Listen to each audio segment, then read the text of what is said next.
Yo, what's poppin'? It's your boy from the seed, ATL Don, checking in, and you're watching Throwback Thursdays. What more can I say? I wouldn't be here today if the old school didn't pave the way.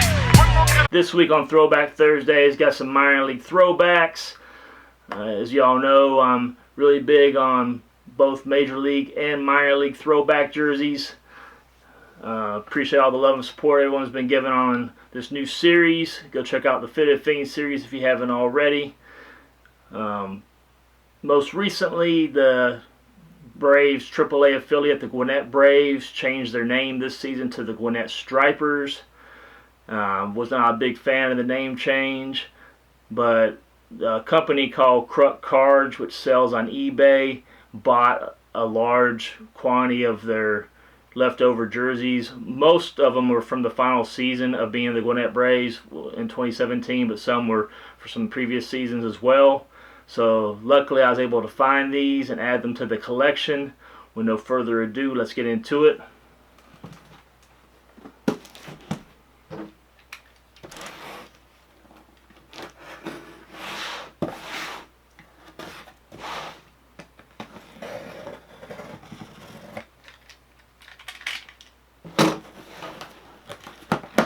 Company's based out of Michigan.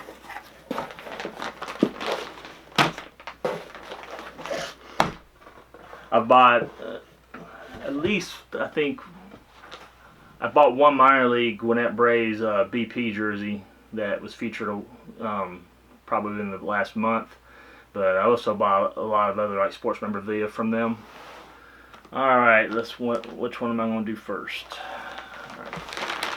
Alright, the reason why I got this one was a couple of different reasons. It's because this guy is not only a former Atlanta Braves player, but in his first season as being the Gwinnett Braves manager and first time being a manager in the Braves system, was also the final year of them being called the Gwinnett Braves. So I got Damon Berryhill, former major leaguer, also played with the Atlanta Braves. I wanted to get this because of it being the final year of the Gwinnett Braves' existence before changing the names and him being the final manager. So I thought that would be kind of dope to have the last manager of Gwinnett Braves history's home game used jersey. I got Berryhill done in single tackle twill sewn on to the nameplate. The Atlanta Braves used to use nameplates up until a couple seasons ago, but they did away with that. In the minor leagues, they still use the nameplates. The reason why, they recycle the jerseys in the minor leagues. In the major leagues, the whole game used memorabilia scene is really big now, so they don't recycle jerseys like they did back in the day. So say, for example, if someone the season before had this number and someone new come along, they would remove the nameplate and slap the new person's last name on it to keep from having to do another jersey. Got number 55 done in double tackle twill. We got done in red outlined in navy. Plus, I also figured if I got the manager's jersey, it wouldn't be as bad worn out as a player's would. I forgot the MILB neck patch. For those that don't know, that's Jackie Robinson's silhouette they use for that. These jerseys are laid out very similar to the traditional Atlanta Braves jerseys, with exception they didn't use the tomahawk on the Gwinnett Braves. They did do Braves in the same font, but instead of having a tomahawk, they had the swoosh come back down with the word Gwinnett in it. Let's see, don't remember who the manufacturer of the AAA jerseys are. I know sometimes they use Wilson. Got the G Braves logo with the tomahawk going through it on the left hand sleeve. It's like all the tagging's gone or something. Oh, here we go. It actually is made by Wilson. I thought so. I've got a couple of these in the past. So it's made by Wilson, size 50, which would be just a hair above XL. It's probably in between an XL and a 2XL. I normally wear a size 48, but given the history of him being the final Gwinnett Braves manager and everything, I wanted to get it. I haven't decided if I want to wear the jersey or if I want to get it autographed by him. I thought about possibly having him sign his name here and put last G Braves manager or something here. I haven't decided. Little bit of rundown. He played in the major leagues from 1987 to 1997. Started off with the Chicago Cubs from 87 to 91, was later traded to the Atlanta Braves. He played with us from 91 to 93. He had a highlight home run in the 92 World Series that won the game for the Braves in the 92 World Series. Unfortunately, they ended up losing the overall series to the Toronto Blue Jays that year. After 93, he left and went to the Red Sox, spent 1 year there. Then he went to the Cincinnati Reds, 1 season there. Then he finished up his career with the San Francisco Giants. So he's got 10 years in the major leagues underneath his belt. Before he came to coach for us, he was a minor league manager in the Dodgers system. He actually lives here in Georgia, so I read he'd got fired for being the AAA manager of the Dodgers, and that before the Gwinnett Braves had hired him, but I assumed he probably took the job here since he actually lives in Georgia. Alright, that's the first one. The second one I got because I was personal friends with this guy. He's got a good story behind it. Got Ernesto Mejia. This is actually the first year he played in Gwinnett. He wore 20. His second year he wore number 58. But, no, I'm sorry, he wore number 52. Oh, my bad. So we got the nameplate once again with his last name Mejia done in single tackle twill in navy.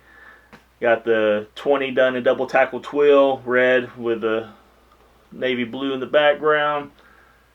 Got the MILB neck tag. These they just use plain print font for Gwinnett, but they do use a tomahawk for this one. It's got the striping going down the middle just like the traditional Braves jerseys. Unlike the Braves, Major League Braves jerseys, they have red sleeves on this one.